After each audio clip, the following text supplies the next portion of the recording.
Welcome to Beta Bay Toastmasters, where we feature speakers from San Francisco to Monterey. This evening, we're going to be featuring speakers from the Promasters Club that meets in Foster City in District 4. And I'd like to introduce our first speaker, Kathleen Maxwell. I'm going to read Kathleen's objectives for her speech. Kathleen is a hypnotherapist that uses ETF and lifeline techniques in her practice. And today her speech title will be, Who Are You Going to Love Today? She's working from the Manual of Advanced Projects, The Touching Story. And her objectives are to understand the techniques available to arouse emotion and to become skilled in arousing emotions while telling a story. Would you welcome Kathleen Maxwell? Thank you, Madam Toastmaster. Our lives are a series of choices. What are we going to wear? Where will we go? Who will we meet when we get there? Our days are composed of thousands of details, hundreds of decisions, tenfolds of opportunities. Our decisions about our choices and our opportunities create our lives. We know this, and we know our lives and our bodies are limited. No one would consciously choose to give up 1 minute of time, but we sometimes lose our focus because we get so overwhelmed with details. If you have ever used a camera with an adjustable lens, you know that focusing the camera before you take the picture makes all the difference between useless and spectacular. How can we as humans focus ourselves so that our essence can powerfully touch as many people as possible? Great thinkers throughout the ages have chosen a guiding principle to guide their thoughts. Hippocrates instructed his followers to do no harm. Winston Churchill said, "Never give up. Never, never, never, never." Kathleen Maxwell says, when you wake up each morning, ask yourself, who am I going to love today? Who am I going to love today? This affirming question will cast a sharp focus on your whole day.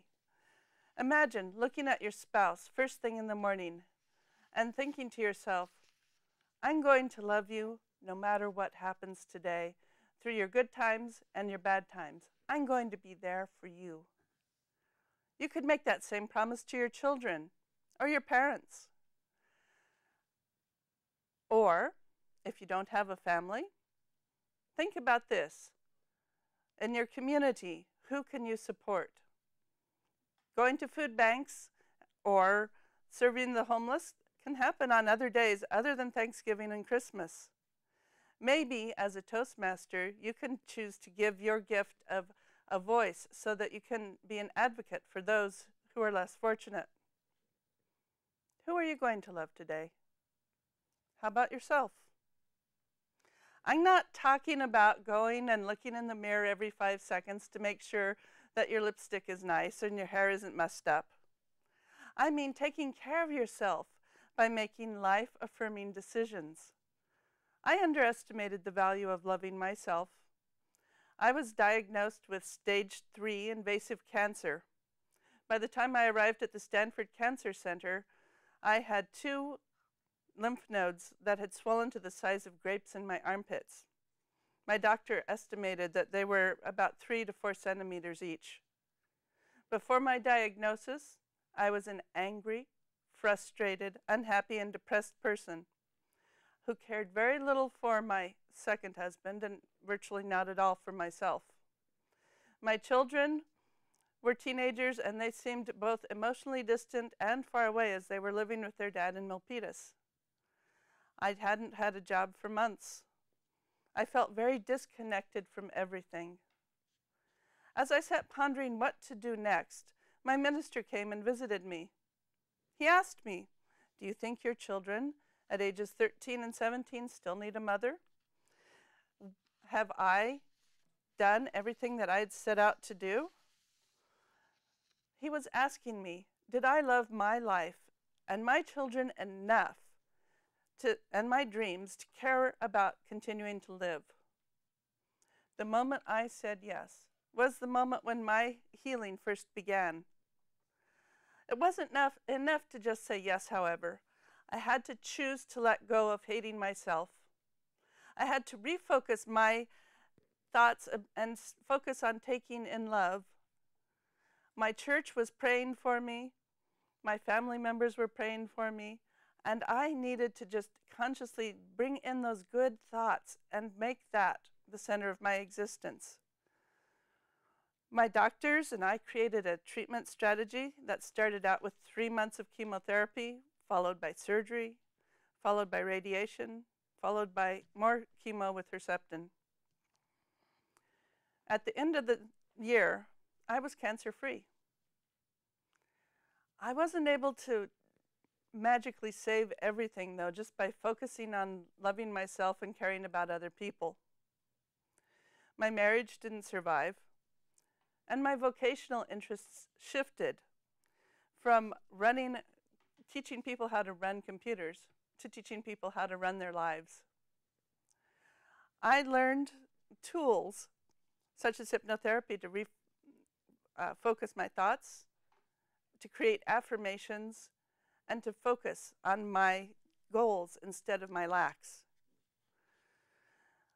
This enabled me to move from procrastination to production. My first book is going to be published later this year. I can show you how to make important changes in your life, recapture your dreams, and focus on something that really matters to you. What about you? Is your life a joyful progression towards accomplishing your goals? Or is it filled with anger and regret over missed opportunities? Do you have a guiding principle to help you focus your days? If not, why not, for the next 10 days, try my method. When you wake up in the morning, ask yourself, who am I going to love? Madam Toastmaster. Thank you very much, Kathleen, for that wonderful speech. Can you tell us a little bit about some of the techniques you use in your practice to help people? I help people by getting them to re-identify with their dreams, to reinvest in their hopes and their goals in life. And I help them to realize that step by step they can accomplish anything. That sounds wonderful. Can you tell us about some of the techniques you use? Well, I use emotional freedom technique. Some people call it tapping. Again, it's taking a positive statement and you tap on different parts of your body until you can feel like that emotion and that statement is true. I also use hypnotherapy and guided visualizations, as well as past life regressions if needed, just to get to the bottom of whatever's bothering them. Okay, do you still use these techniques yourself? Absolutely. Okay. Absolutely. I think that I test everything on myself so that I can really know how it feels to the client, so I can actually see where the shift is and when they make that change. Thank you so much. I really enjoyed your presentation today. Thank you, Cynthia.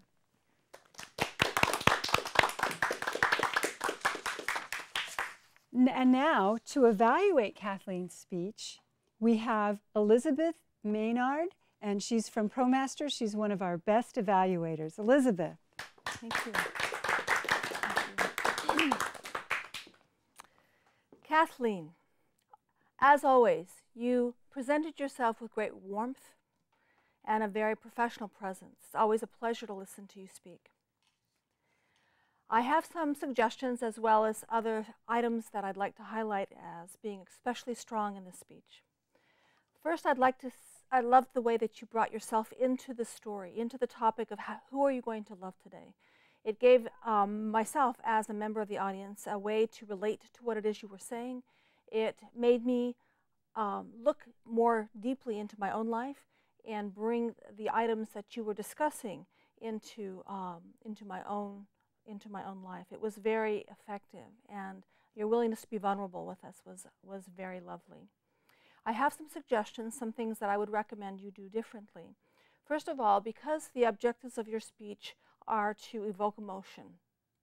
I think it's very important to have your speech memorized so that you can actually make contact with the audience members, so that you can use more gestures, you can feel the space behind the podium. That will really draw emotion from the audience member.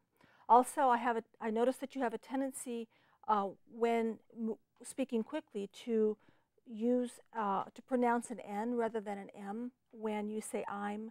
I would recommend that you really work carefully on your pronunciation on that particular word, I'm rather than ein. The last thing I would recommend is that when talking about a moment where you said yes in choosing life, I would recommend that you pause, that you use some voice inflection. That will evoke emotion from the audience as well. As always, it's a pleasure to hear you speak. It's a pleasure to evaluate you. I think you did a fabulous job, and I look forward to hearing more from you in the future. Thank you, Elizabeth. That was a great evaluation.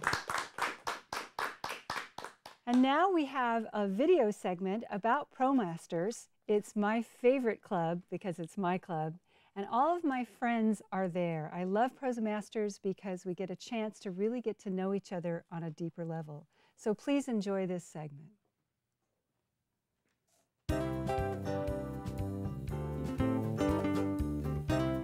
My club is a morning meeting club. We meet once a week, every week. We start at 7:30, we end at 8:30. We meet at a cafe called Mimi's. We meet in the back room. They're very, very gracious to let us have the back room. And we also have a dedicated wait person. Nancy has been our wait person since the inception of the club. She's wonderful, she knows us all. She'll order your meal as soon as she sees you walk in. We actually have made her an honorary member, so we pay for her membership for Nancy to be a club member. If your speech is engaging enough, they put down their fork and they listen. We definitely have a very friendly club. We all get along, we enjoy each other's company, which is part of the charm of this club. And it's not just about the speaking, it's about the leadership and getting to know people, networking for people who in this tough economic time may not have employment. Getting involved in Toastmasters gives you connections with people that do all sorts of things. We're very high energy, we're very supportive, we're very fun, and we're very humorous. I, for one, look forward to Thursday mornings, whether I have a role or not, because it's just so much fun. We all care about each other. In a way, it's kind of like coming to a party or a family reunion. It's really fun. Our club is very encouraging, and they encourage the new members to definitely take on the speeches quickly. It generates interest and enthusiasm. And each additional speech that you give bring on additional dimensions. So by the time you finish 10, I believe, they're trying to make you a very well-rounded speaker, but also various dimensions of public speech, such as how do you evaluate a speaker, how do you listen, how do you do impromptu speech. At the same time, you also build network and connect with like-minded people who are interested in improving themselves and make each of us a better person. I'll be a Toastmaster for life. And why? I believe that we can always improve our skills. There are several areas in my public speaking that I still think I can improve. We sometimes are spilling out of our facility because we have so many people. People will show up, they'll come visit, and they'll join. It's fantastic. I highly recommend it to anyone. I love Toastmasters. I use the skill set every day in my public life as well as in my private life, and I encourage anybody who has an interest in public speaking or fear of public speaking, come check out a club, join Toastmasters.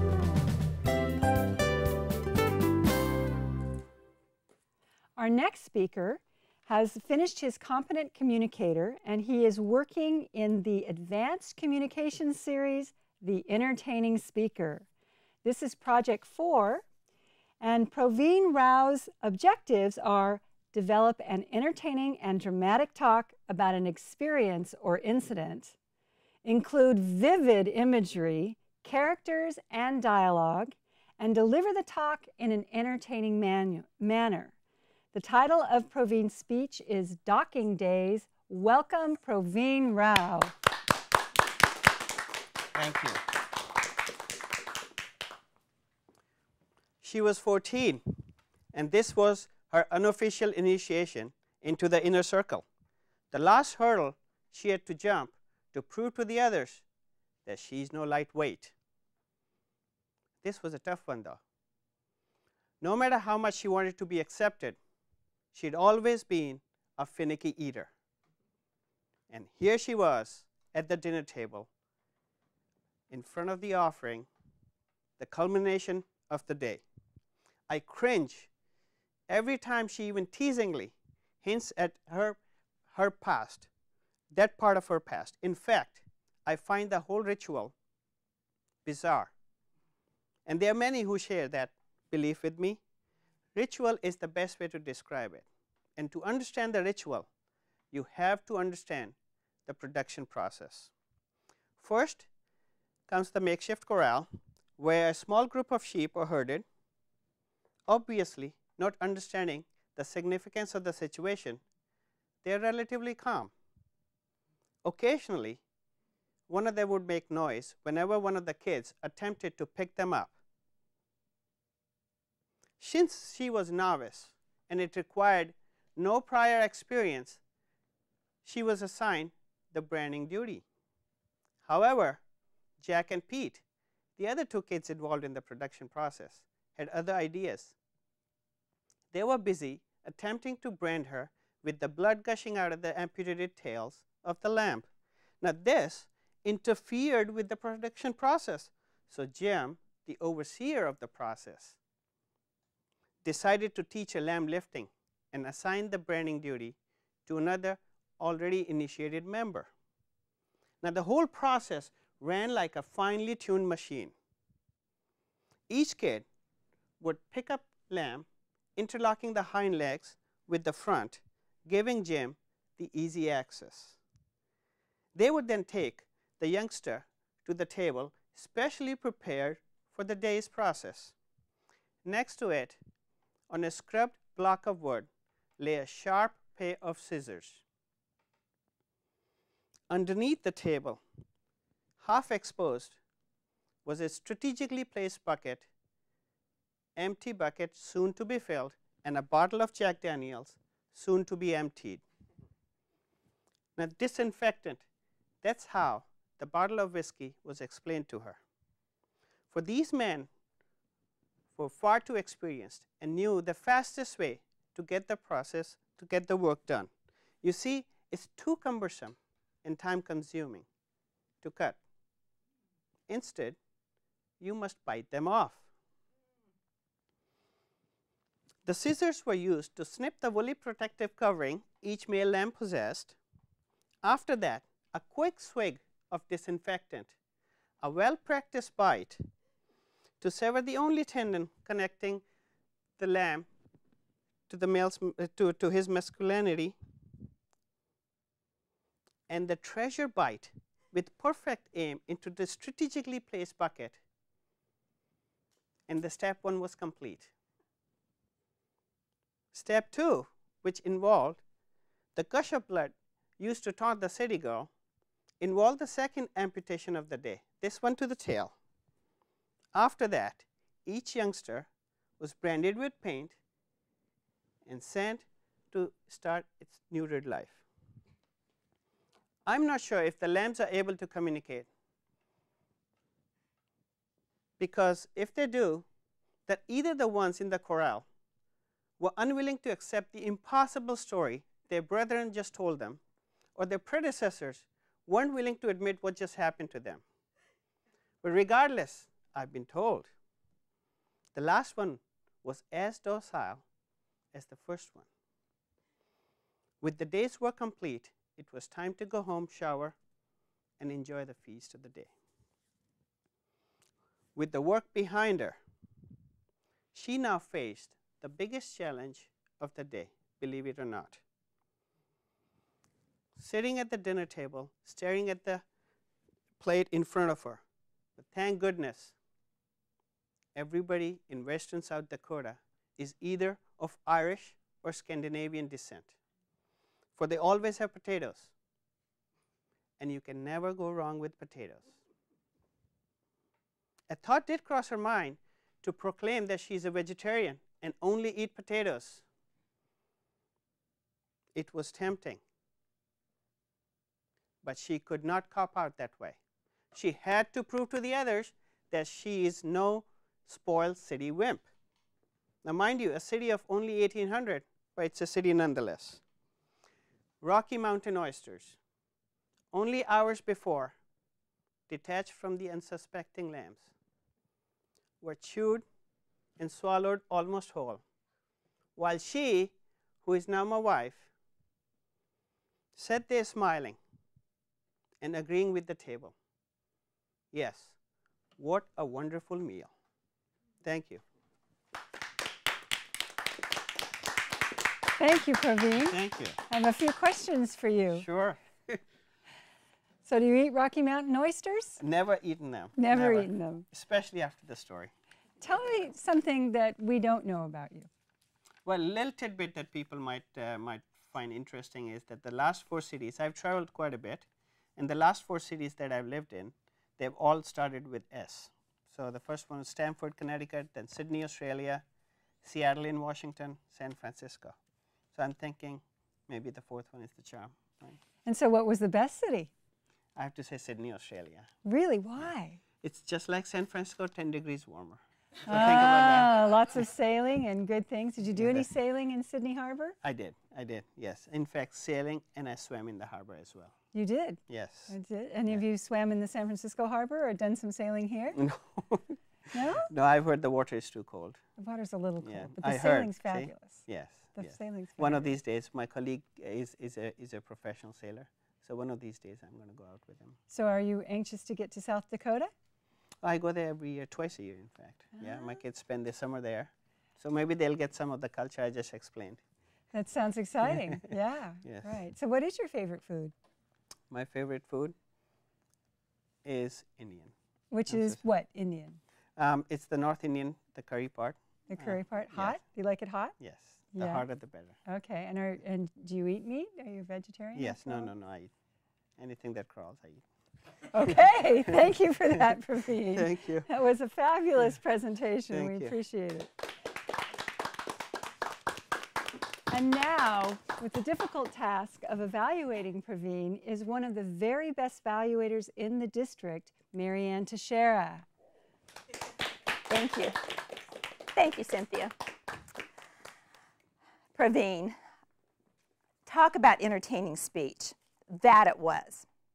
Now, it wasn't always funny, I have to say, but I think that each of us in the audience here were captivated at the edge of our seats, grimacing, waiting for the next delivery. First of all, some of the things you did very well, besides weaving a beautiful story and a tapestry of a story, you used very, very vivid words. Some of the words that I thought really captured as well. Bizarre. Well, yeah, that ritual is. Ritual brings all kinds of ideas to the mind, and you see that it is a ritual that has been done time and time again. Novice, to explain very clearly to us those that know and those that are yet to learn. You did a wonderful job and a very humorous job of explaining the disinfectant, the Jack Daniels, soon to be empty, and set up the whole story for us in a way that it was easy for us to stay with you. And even those of us who do not eat meat still wanted to find out how this was going to turn out. And done very, very well, because it was a story of someone very dear to you and in a culture very foreign to you. I really enjoyed the story, and that it was. Your objective was to have it be entertaining, and I think you did a wonderful job. If you were going to deliver this entertaining speech again, some of the things that I would suggest, one of my favorite, pause, and then go on. Because in that, you gather the audience's attention, you have us with you, and then you drop us away because you had some very cool twists and turns. The other, you did use gestures somewhat. I'd like to see you embellish that. And probably most importantly is I'd like to see you use a little vocal variety, whether it be bizarre or the Jack Daniels, because the kids are around and maybe we shouldn't be talking about that. Terrific speech, very, very entertaining, and I do hope that you tell your children this. Are they vegetarians? Oh, good. All right. Thank you very much. It was very great. Madam Toastmaster. What a fabulous evaluation. Thank you. Really appreciate it. So you get to see how much fun we have at Promasters in the morning, and that's why we all get up at 7:30. One of the things that I love about Toastmasters is that I get to know people in a different way than you do in almost any environment. In a work environment or even at church sometimes, you really don't get to know people's backstories. And so it's a wonderful way to make friends, to have a lot of fun, and to learn a lot about presentation skills that you can really use in every area, every aspect of your life. So that concludes this.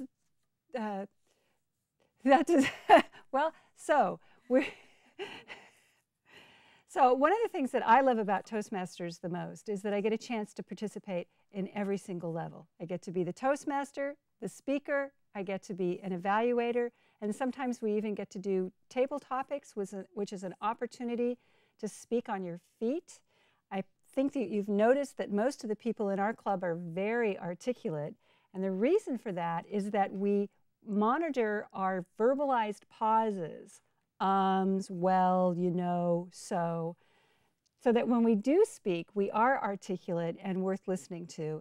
And most of all, the thing that happens at Promasters is we have a lot of fun. We have a party twice a year. Everybody likes to come. We actually have a costume party. It's always fun to see what clothes Toastmasters are going to put on next. And we really socialize. We also participate in area contests. We have winners at district level and division level. So I welcome you to come to Toastmasters. Find out more at dtm.org.